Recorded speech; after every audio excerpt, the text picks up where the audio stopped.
कुछ बनाए गए हैं मेरे द्वारा, तो वो आपको जोड़ी में दिए जाएंगे।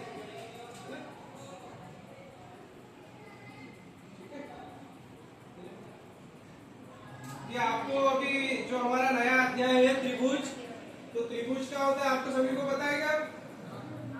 त्रिभुज ऐसी आकृति होती है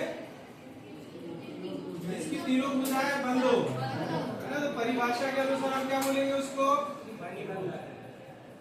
ऐसी आकृति जो तीन भुजाओं से घिरी हुई बंद आकृति हो, उसे क्या कहेंगे? त्रिभुज। ठीक है, इसकी तीन भुजाएं होती है, तीन जो दो भुजाओं पर एक ही बिंदु पर मिलती है, उस बिंदु को कहा जाता है शीर्ष।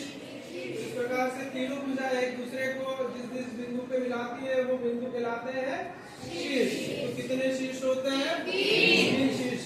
और जिस बिंदु पर मिलाते हैं उसी बिंदु पर क्या बनाते हैं? कोण बनाते हैं। तो इस प्रकार से कितने कोण होते हैं त्रिभुज में? तीन कोण होते हैं। ठीक है, आगे समझ में? अब इसके प्रकार तो हम पहले भी पढ़ चुके हैं। ठीक है, नहीं पढ़े? पढ़े हो तो फिर अब नहीं पढ़े हो तो फिर और भी बता देंगे। ठीक है, एक आपको दिया जा रहा है यहाँ पर त्रिभुजों की एक एक जोड़ी दी जा रही है। इसमें आपको मिला है, ठीक है,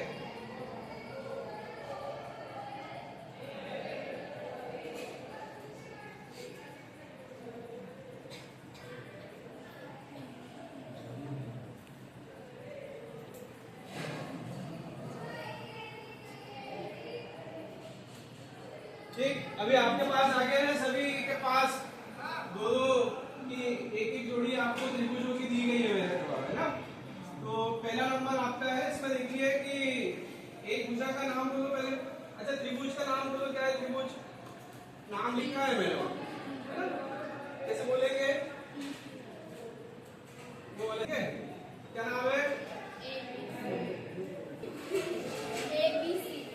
क्या है? त्रिभुज एबीसी। आपके पास कौन सा त्रिभुज है? PQR। एक भुजा की साइड बताओ कितनी है? मतलब कितना है? 15.5। क्या नाम है इसका? भुजा का नाम क्या है? AB भुजा बराबर कितनी है? 15.5 सेंटीमीटर। अच्छा, आपके त्रिभुज में भी 15.5 वाली कोई भुजा है क्या? क्या नाम है उसका? PQ। ठीक है, और दूसरी भुजा बताओ, उसका नाम बोलो क्या? BC कितना है? 15.7 सेंटीमीटर। क्या आपके पास भी है? क्या नाम है उसका? PR बराबर कितना है? 18.5। PR बराबर कितना है? QR ना? QR बराबर कितना है? 15.7। ठीक है, और तीसरी भुजा बताओ। AC बराबर कितना है? 18.5 सेंटीमीटर। आपके पास कितना है? PR बराबर कितना है? 18.5। ठीक, तो मतलब आपके पास जो त्रिभुज की भुजा है, उनकी जो माप है, क्या आपके पास भी वही माप है? ठीक, दूसरा किसको दिया था मैंने? ठीक, आपके त्रिभुज का नाम क्या है? RSC। ठीक है, अब मतलब आपके पास कौन सा नाम बोलो? हाँ, LMN। ठीक है, तो त्रिभुज का नाम बोलो क्या है? RST। आपके पास क्या है? LMN। ठीक है, तो एक भुजा का नाम बोलो, कोई भी एक भुजा का नाम बोलो। कितनी है? 17 सेंटीमीटर। ठीक है, उसका नाम क्या है? RS बराबर कितना हुआ? 17 सेंटीमीटर। आपके पास भी 17 सेंटीमीटर है क्या? ठीक है, क्या है उसमें? LM बराबर कितना होगा? 17 सेंटीमीटर। ठीक है, और मैंने दूसरा आप क्या दिया है इसमें? एक कोण दिया है। ठीक है, तो क्या इसमें 50 डिग्री का कोण है? आपके पास भी 50 डिग्री का कोण है? बताओ। ठीक है, तो दोनों के पास 50-50 डिग्री का भी कोण है। और तीसरी भुजा एक बताओ कितनी है? ST बराबर कितना है? 20 सेंटीमीटर। आपके पास भी है क्या? MN 20 सेंटीमीटर है। ठीक है, मतलब दोनों के जो पास जो त्रिभुज है दो भुजाएं और एक कोण की माप बराबर। क्लियर है? सही है? ठीक है। वो किसको दिया गया है? U W we. ठीक है, यू डब्ल्यू वी नाम दिया है। आपके पास क्या है?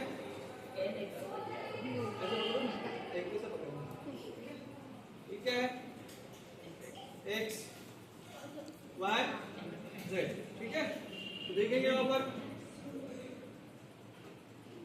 दो कोण दिए, एक भुजा दी गई है, बराबर है।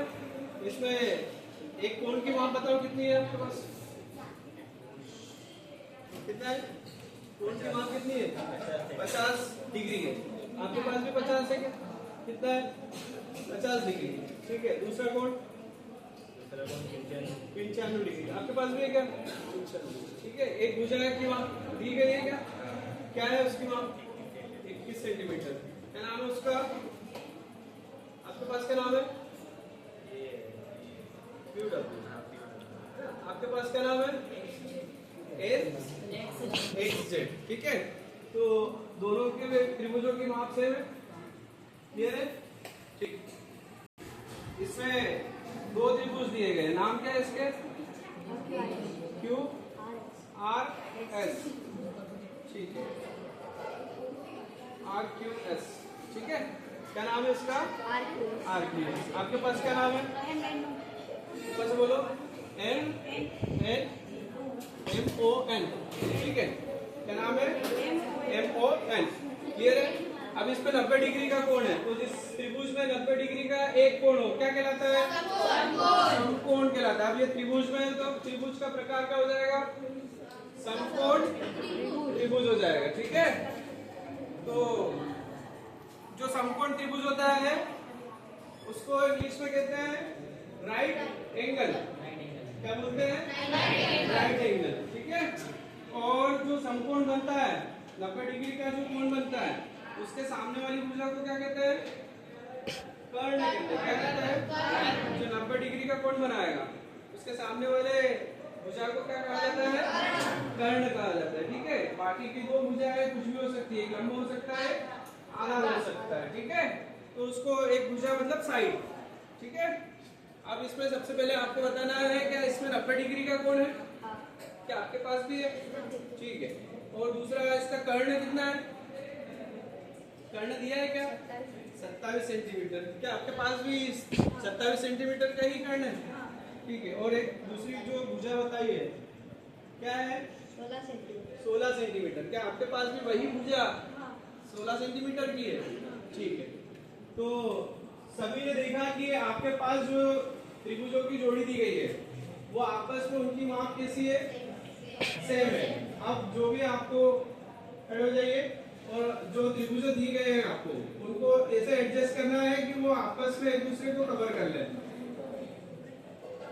जो भुजा की माप है बराबर वाली भुजा उसी भुजा पे आनी चाहिए। ठीक है, वो एक दूसरे को ढक लो, एक के ऊपर एक रख लो। इस तरीके जो भुजा की माप है वही भुजा की माप दूसरे त्रिभुज पे आनी चाहिए, और ऐसा करने से दोनों त्रिभुज एक दूसरे को ढक लेने चाहिए। इसके कारण से पीछे वाला त्रिभुज जो है वो दिखेगा नहीं। अगर ऐसा होता है तो हम कह सकते हैं कि दोनों त्रिभुज कैसे हैं? सर्वांग सम है। कैसे है? ठीक है, तो आज का हमारा टॉपिक ही यही था, त्रिभुजों की सर्वांग समता। नाम में अर्थ स्पष्ट है, ऐसे दो त्रिभुज जिसके दोनों के सर्व अंग समान हो। नाम में अर्थ आ गया सर्वांग समता। ठीक है, सर्व अंग सभी भाग। ठीक है, सर्वांग समता। तो सर्वांग समता त्रिभुज के जो नियम है वो 4 नियम पर आधारित हम देखेंगे कि जो त्रिभुजों की सर्वांग समता कैसे ज्ञात कर सकते हैं। ठीक है, तो आपको दिया है मैंने 3 भुजाओं की माप बराबर। ठीक है, तो उसके अनुसार पहला नियम आ जाता है इसमें, 3 भुजा मतलब साइड साइड साइड। तो एक त्रिभुज की साइड दूसरे त्रिभुज की साइड बराबर होनी चाहिए। बराबर बता दो। ठीक है, दूसरी भुजा भी बराबर बता दो, तीसरी भुजा भी बराबर बता दो। तो ये इस कारण से इस नियम के अनुसार हम जो दो त्रिभुज आपको दिए गए हैं वो आपस में क्या बता सकते हैं, सर्वांग सम बता सकते हैं। ठीक है, इसी तरीके से दूसरा मैंने बताया था, दूसरा देखिए कि जिसकी एक साइड दूसरे त्रिभुज की साइड के बराबर है, उसका एक कोण मतलब एंगल दूसरे त्रिभुज के एंगल के मतलब कोण के बराबर है। ठीक है, उसका उस त्रिभुज का पहले त्रिभुज की दूसरी साइड दूसरे त्रिभुज की दूसरी साइड के बराबर है। ठीक है, दूसरा त्रिभुज का जोड़ा किसके पास है। ठीक है, आगे समझ में। तो इस कारण से हम ये दोनों त्रिभुजों को क्या बोल सकते हैं, सर्वांग सम बोल सकते हैं। ठीक है, तीसरा दो कोण और एक भुजा दी गई है, उसके आधार पर आपको त्रिभुजों की दो जोड़ी दी गई है।